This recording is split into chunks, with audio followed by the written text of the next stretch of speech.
See that gap right there?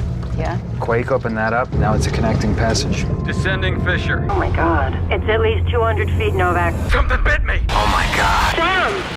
The story begins in a quiet lakeside town that seems perfectly designed for summer crowds. A place where warm sunlight glitters over calm water, and the air is filled with the carefree excitement of incoming visitors.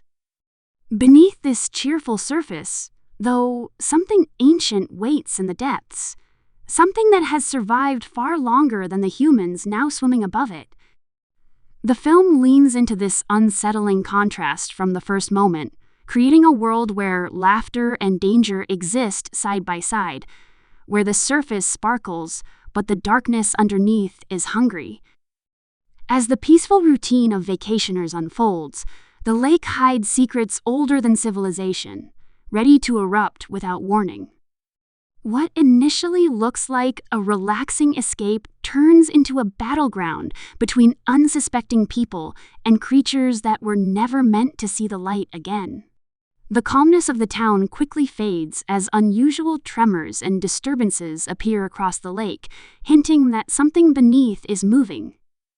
These vibrations are subtle at first, almost easy to ignore, but they ripple through the water with growing urgency. The characters treat them like minor quirks of nature, unaware that they are the first warnings of a disaster that will spiral far beyond local control. The film uses this slow escalation to build tension, placing viewers in the uneasy position of knowing more than the people on screen. The lake becomes a character of its own, silent, patient, and waiting. No one realizes that the ground beneath is weakened, that a cavern sealed for millions of years is about to open, unleashing creatures whose survival instincts have only sharpened with time. When the ancient piranhas finally surge through the cracks and into the open lake, the story shifts into full chaos. These creatures, unnaturally aggressive and shockingly fast, swarm in packs that move like a single living storm. Their design is exaggerated, but fitting for the film's wild tone, razored jaws, prehistoric textures, and a ferocity that doesn't allow a moment of rest once they appear. The water becomes a trap, a shimmering surface hiding a frenzy beneath. The peaceful vacationers who came to swim, celebrate, and enjoy the sun have no idea they're stepping into the deadliest feeding ground imaginable. The attacks erupt without warning, violent bursts of panic that transform the lake from a summer paradise into a nightmare. The script embraces the chaos that follows, leaning into the absurdity and shock that the creatures bring. It shows the growing confusion of authorities who attempt to keep the situation quiet, hoping to avoid widespread panic among the crowds that are beginning to pour into the town. Festival organizers refuse to take early warnings seriously, believing the lake to be harmless and the concerns exaggerated. This stubbornness becomes one of the film's central points, highlighting how pride and denial can be as dangerous as the monsters themselves. As crowds gather for massive spring festivities on the water, the audience knows the worst is coming, and the tension builds with every passing scene. Even as the danger rises, the film creates space for human stories that add emotional depth amidst the mayhem. Families, friends, aspiring adventurers, and locals each find themselves facing impossible choices once the truth becomes undeniable. Their determination to protect each other offers a strong contrast to the cold instincts of the creatures beneath them. Some characters are driven by bravery, some by impulse, and others by guilt or responsibility, creating a range of personal motivations that intersect as the crisis intensifies. These relationships give the movie a heartbeat that keeps it grounded despite the wild, exaggerated energy of its creature attacks. The centerpiece of the chaos arrives during the massive party event on the lake, where boats crowd together, music blasts, and thousands celebrate obliviously above the danger. The film escalates into one of its most intense sequences, combining frantic visuals with overwhelming tension. People fall into the blood-stirred water, Boats collide and panic spreads faster than any official warning could. The Piranhas transform the lake into a storm of fear and confusion, attacking with such speed that escape seems nearly impossible. The scene showcases the film's dedication to delivering bold, shocking moments that push the boundaries of aquatic horror. Every split second feels unpredictable, pulling viewers into the same desperation felt by the characters. Amid the chaos, certain individuals take on the responsibility of guiding survivors to safety. The struggle becomes not only a fight against the creatures, but against time, as the situation grows more catastrophic with each passing minute. Boats sink or capsize, platforms collapse, and every attempt to outmaneuver the swarming predators becomes more dangerous than the last. The water, once the center of recreation, transforms into a battlefield where every misstep can be fatal. The film balances shock with strategy, showing characters who come up with frantic but clever solutions to rescue others despite the overwhelming odds. Throughout these events, the story subtly hints that the creatures are not just mindless attackers, but the product of an environment that was disturbed by human activity. The excavation and accidental rupturing of underwater caverns introduce a commentary on how easily natural boundaries can be broken by human interference. Although the film focuses on thrills and spectacle, this underlying point adds a layer of reflection to the experience, suggesting that nature, once disrupted, can unleash consequences far beyond control. The Piranhas, in this sense, become symbols of a buried past brought to the surface by carelessness. As the sun begins to set over the lake, survivors regroup and attempt one final plan to contain the threat.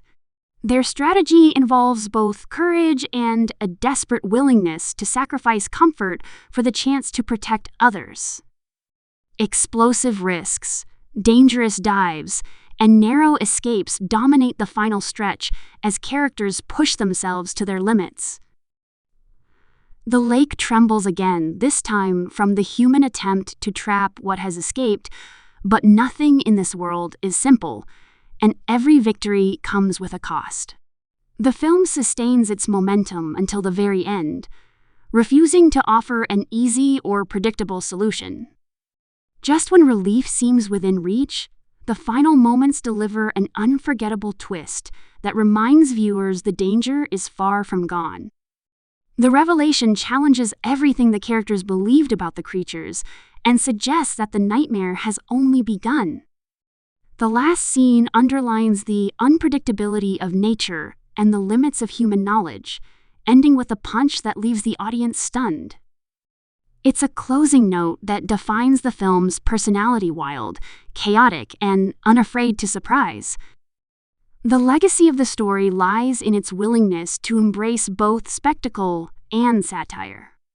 Its blend of humor, tension, and unapologetic absurdity creates a tone that stands out from typical creature feature films.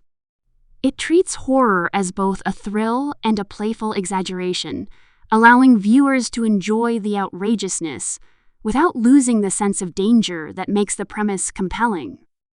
The exaggerated visual style, dramatic pacing, and unapologetically bold moments all contribute to an experience designed to entertain without hesitation.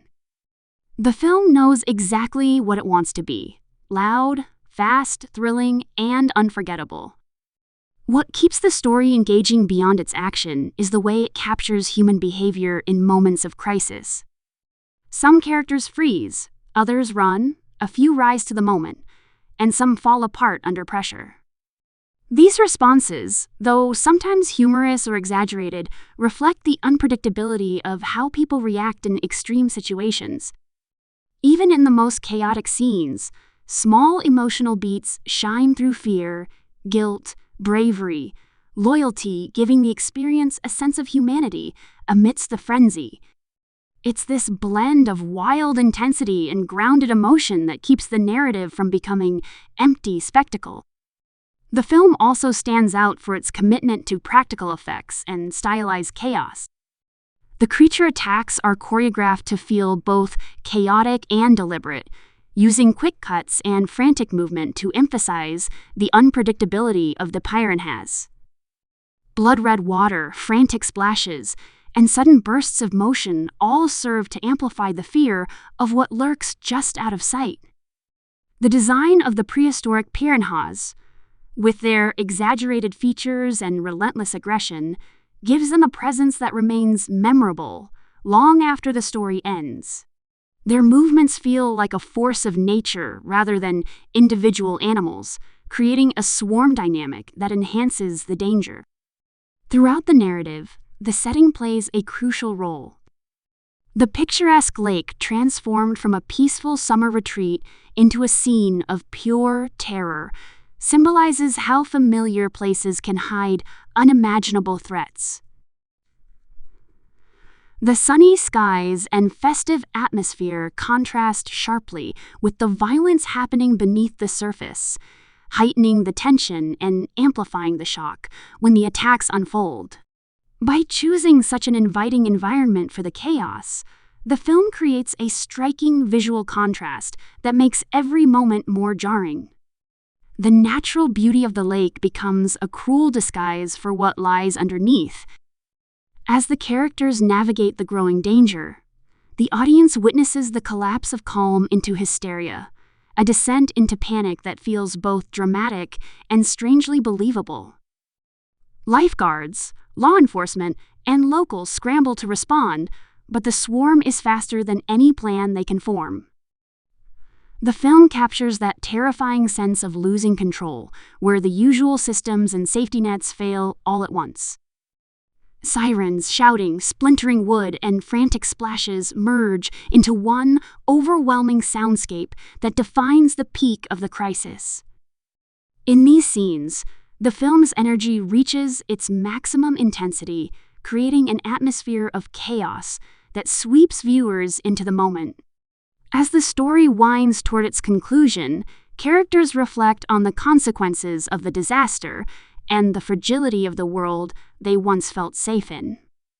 The lessons are not stated outright, but embedded in the aftermath: the empty docks, the destroyed boats, the shaken survivors who realize how quickly everything changed.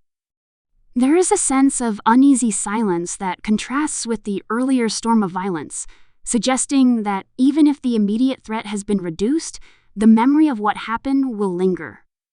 The lake, once the heart of the town's identity, now holds a darker history that may never fully fade. The closing reflection of the narrative encourages viewers to think about the balance between nature and human activity. While the story is bold, wild, and intentionally exaggerated, the themes beneath its thrilling surface hint at deeper ideas: how easily natural forces can be disturbed, how fragile safety can be, and how quickly joy can turn to disaster. These themes give the film a surprising emotional weight, reminding audiences that beneath its playful chaos lies a cautionary tale about the boundaries humans often cross without understanding the consequences. In the end, the story of the ancient piranhas becomes more than just a tale of terrifying creatures attacking a summer crowd. It becomes a vivid reminder that even the brightest, most welcoming places can hide shadows, and that the past, no matter how deeply buried, has a way of resurfacing. The film leaves viewers with a blend of adrenaline, shock, humor, and a lingering sense of unease, capturing the essence of a creature-driven spectacle that never tries to hold back. Its wild energy, unforgettable imagery, and dramatic flair have carved out its own place among aquatic horror stories, delivering an experience that is as entertaining as it is explosive.